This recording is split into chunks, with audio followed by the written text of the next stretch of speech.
Thanks again for tuning in to the Making Mommy Move show. This episode, we've got my husband Larry with me, and we love having him here on the show. He's such a pleasure. I know I'm married to him, and I know that many of you will want to be soon. Sorry. In this episode, we're going to dive deep into the behind the scenes of our mental, I guess you could say, growth. Yeah, like the metamorphosis that is like the caterpillar into the butterfly. Mm-hmm. We have grown drastically in the last 6 months, probably. Yeah. Like, big time. Far different than we were last year, last 2 months. So we're going to really dive deep into that conversation today.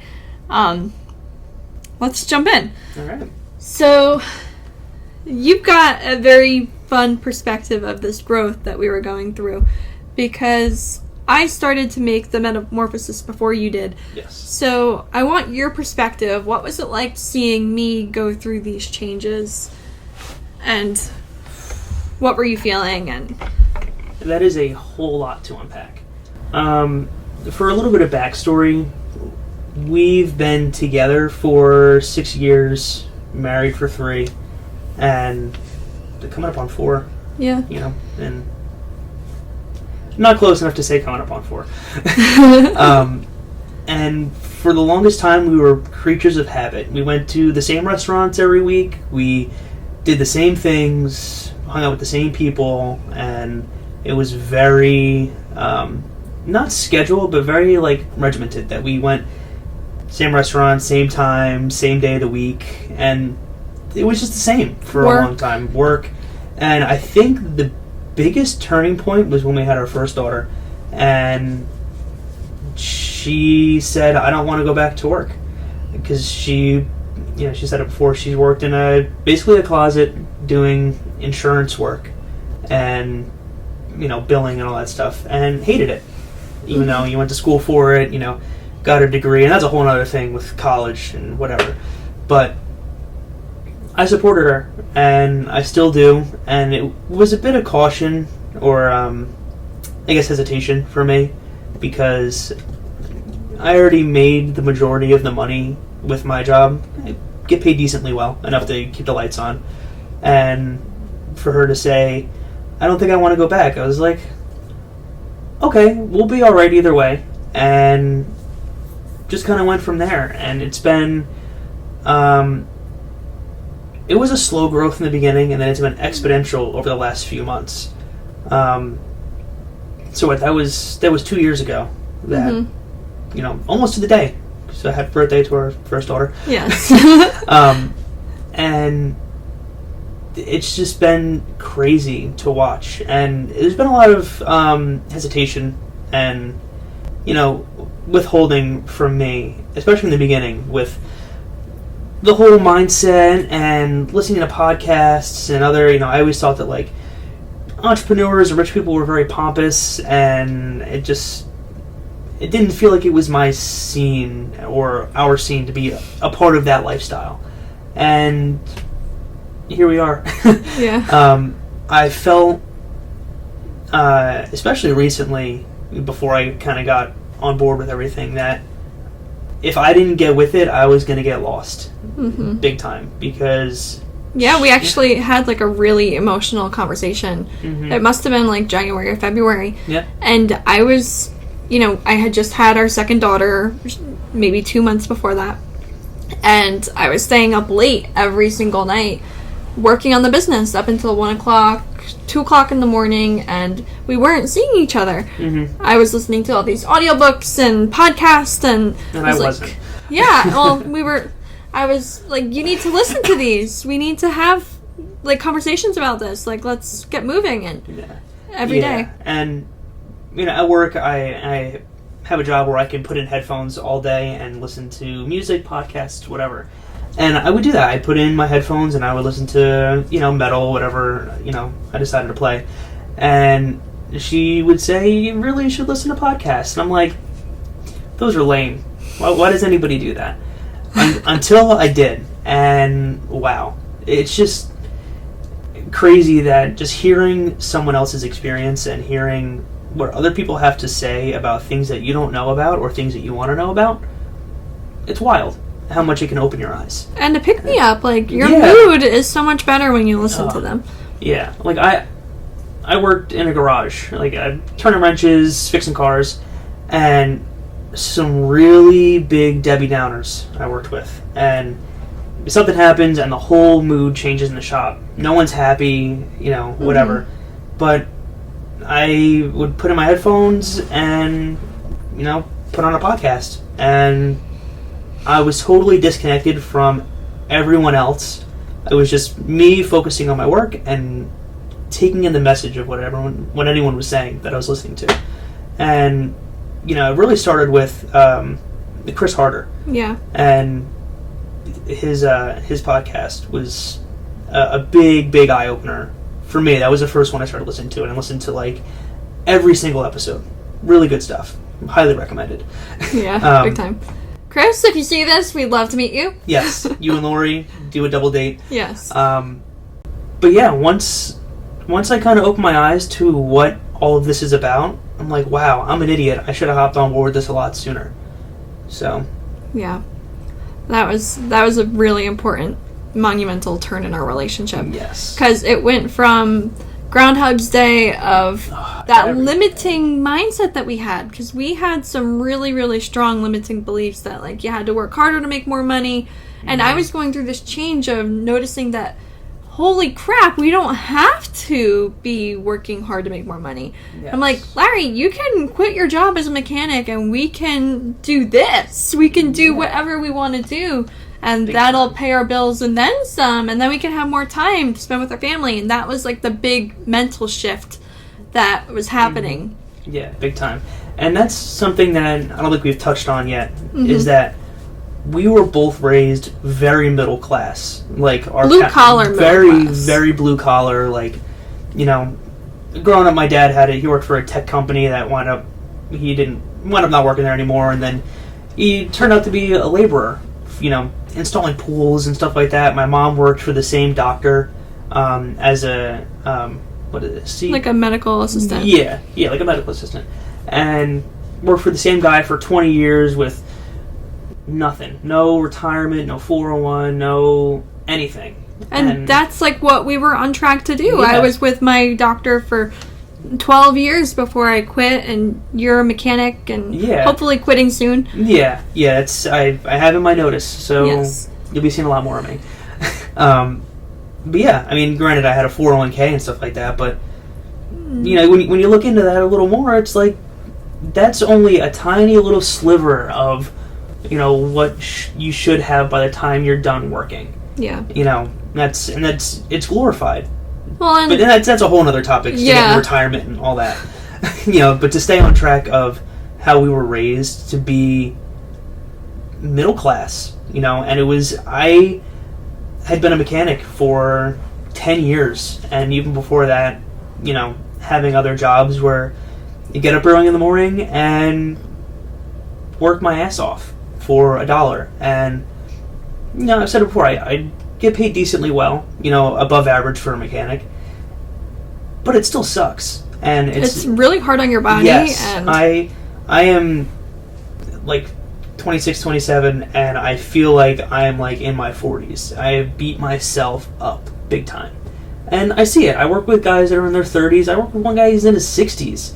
And it is not a nice field to be in on your body. And that's why I don't want to do it anymore. I'm still young. I can still, recover my health and enjoy, the rest of my adulthood. Yeah. So that's a big deal. And that's also another thing that popped up once I got into the mindset shift that we can make more money and work easier. Not necessarily less, because it's still long days and a lot of hours, but I'm not, crawling under big trucks and getting filthy and in 115 degree temperature. when it's hot outside, it's hot in the shop, and it doesn't get any better when it's cold out. Yeah. So, and don't get me wrong, I love turning wrenches, I love working on my motorcycle, my truck, whatever, but it's fun when I do it at home. But doing it at work and knowing that if I don't do it well and whatever, that it affects our livelihood sucks. So that that combined with podcasts and the mindset shift and everything really put it into perspective that I needed to kind of get my poop in a group and hop on board with my wife, because I mean, when you start out, you don't know what you're doing, and you know, there are still days where we don't know what we're doing. We never know what we're doing. Yeah, but it's all you know, you figure it out when you get there type deal, and we're figuring it out, and I think we're doing pretty good. Yeah, I'd say so. So I want to talk about that mental shift a little bit more, because I think it's really important to like drive home the importance of mindset in all of this. Yes. Let's talk about what it was like for you as my husband, watching this mindset shift happening when you weren't on board with it. In all honesty, it was hard, and I don't know if we ever really talked about this aside from right now. So here it is. Yeah, it was hard, and at times I was, I guess, jealous that you had so much free time to be creating and, you know, dreaming and making those dreams come to fruition, while I was still just grinding away at my job and hating it more every day, because I really do dislike it. And you know, now I understand, because I'm on board, that like that's not the only thing that I can do in my day. That when I get home, the second half of my day starts. That whatever I'm dreaming, whatever I want to do, I need to do it, and not just be envious that she's home all day and that you get to do it. And because I was there for a little bit. I know. You still are some days, I can tell. Yeah, there are some days where I just have a really grueling day that just hands me my ass, and I'm like, I get home and the last thing I want to do is, you know, have to sit with the kids. And I know that kind of sucks because they're my kids and I'm their dad, but you know, there are times where I just want to, you know, sit in a cold shower or like just not move for a few minutes. But there are times where I walk in the door and she's got meetings scheduled at 5:30 and it's, you know, 5:25. So I walk in the door, she says hi and runs upstairs, and I'm on kid duty. And I, you know, don't get me wrong, I love them. They're my favorite. But like mentally, it's all a mental thing. 100%. Like as soon as you make that shift, that it's like, okay, Lyss has a meeting at 5:30. She's going to sell a big wedding. We're going to be on track for a really, really successful year. Then the whole mindset shift, and it's like, yay! Like kids, like come here, like let's play, let's go to the park, let's have fun. So mommy can do her work now. Yeah, and that's huge too. Is that I looked at being a parent after work as a chore. And that sounds awful saying it out loud because I haven't yet. But I'm sure a lot of our listeners can agree and relate to that, especially when they work full-time jobs. And especially husbands, dads, if your wife is on this journey, give her some slack and get on board, because it's the right way to go. Now when I get home and I'm exhausted, I take all my work and I leave it at the door. All that mentality, all that exhaustion, everything. I just check it at the door when I walk in. And I'm dad, I'm husband, and, you know, she runs upstairs to do her thing. I take the kids, go to the park, get some ice cream, whatever, hang out in the backyard. And I thoroughly enjoy it now. And I don't see it as a chore. I see it as I'm getting the hell out of work and I get to go spend time with my family. And that's huge. That's huge. And because her meetings take like anywhere from 15 minutes to an hour, so when she's done, she comes and joins us, and then we get our family time in for the day, and that's, you know, more accustomed to that now. In the beginning, I wasn't crazy about it, and especially when I was running late at work, and she's like, "You need to be home. I got a meeting," and you're running around like a chicken with your head cut off, and don't get a break. I get it. I hear it. So I really want to drive it home in this episode about growth and mindset and change, and how important it is to let go of the past, acknowledge it for what it is, and just work toward your better self. Like, let's talk about that. Yeah, it is enormously helpful to let go of everything. Because I was very much so in a place where I wanted to hold on to those feelings of, like, neglect and, like, you know, her work was more important than me and the kids. That's big. Let's talk about that. That feeling of neglect. Yes. And jealousy.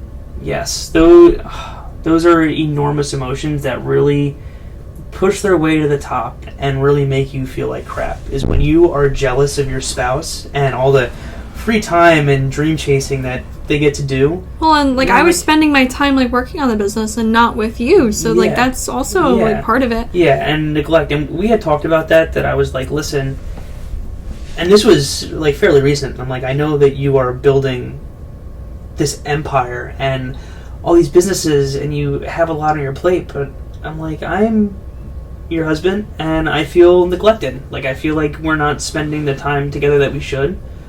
And that was eye-opening for both of us. That, you know, there's a time and a place for work, and there's a time and a place for family time, and, you know, making sure that you really get that time in. Like, that's been huge right now for us, is really trying to carve out 2 hours a day that we're just family time. We have it set in our phone, that we have reminders. Dinner is at 5:30, family dinner. That serves several purposes. One is getting our daughter to eat. Yes. She's 2 and doesn't like to eat alone or really at all. And 2, it like really makes it intentional family time. So that's like something that we're doing. Yeah. And then we get out of the house if the weather's nice. We go to the park. We enjoy some ice cream. We do whatever we want to do. Bike ride, anything. So that we're able to have that time. And that really solved that issue, I'd say. Yeah, because we get to spend intentional time together, and that's huge. And even this, like, yeah, we're working, we're, you know, creating, but we're doing it together. Yeah, we're doing it together, having a genuine conversation, and that's huge. And that's what I'm saying to the husbands out there that, you know, husbands, boyfriends, whatever, significant others, get on board with it, because the more that you resist it, the further you will be divided. And that's big. That's a big thing, because if you stand your ground on, oh, it's all, you know, head up in the clouds nonsense, that none of it's gonna come to fruition, that it's stupid, then she'll either do it without you, or she won't do it at all. Either you're gonna shut her down and she'll be so resentful that you shut down her dreams and her desire to create and to be, that, you know, the relationship suffers. And or she'll do it without you, and you'll be left on the sidelines. Yeah, or exactly. You know, because if she's got that fire that she's going to do it anyway, she's going to realize he kind of sucks. Yeah. And that reminds me, I was listening to a podcast with Rachel and Dave Hollis, and they kind of went through a similar thing that we did, that I'm moving, I'm making these changes. If you're not coming with me, in 3 years we won't be married anymore. Yes. And that's like essentially like what it's going to be. Either she's going to be complacent and she'll be resentful of you that she's not able to fulfill her dreams, or she's going to do it without you, and you're just going to miss out. Yeah. I think we should leave it on that, because we're kind of at our time for today. But that's huge, Lair. Yes. Huge. Any last words that you want to leave for our listeners? For all the moms and wives out there, turn this up really loud in front of your husbands and your significant others. Get with the program, because she's moving with or without you. And I did, and it's pretty good. So get with it. Yeah, that's pretty much it. I like that. You know, I am much happier now knowing that I am leaving my 9 to 5 and get to spend time with you and with our kids. That's really the whole goal. That's what I look forward to every day. So I love that. Yes. Oh, thank you, Laura. Thank you guys for tuning into the show. If you love this, like what we're doing right now with our interview, we've got another show that we're launching. It's called The Power Couple Show. Tune in on podcast and YouTube. We've got channels on both. Anywhere that you're listening to podcasts at. And we do this. We're going to interview Larry and I, And we're going to talk about all the things: relationships, business building, sex, dating, communication, whatever. All of it. Like, everything is on the table. Yes. So tune in over there. If you like what's happening over here on the Making Mommy Move show, get on the list. It's on my website. I will link that in the bio and the show notes. And I think that's it. I'm so happy you joined us, and we'll see you next time. All right. Bye. Bye.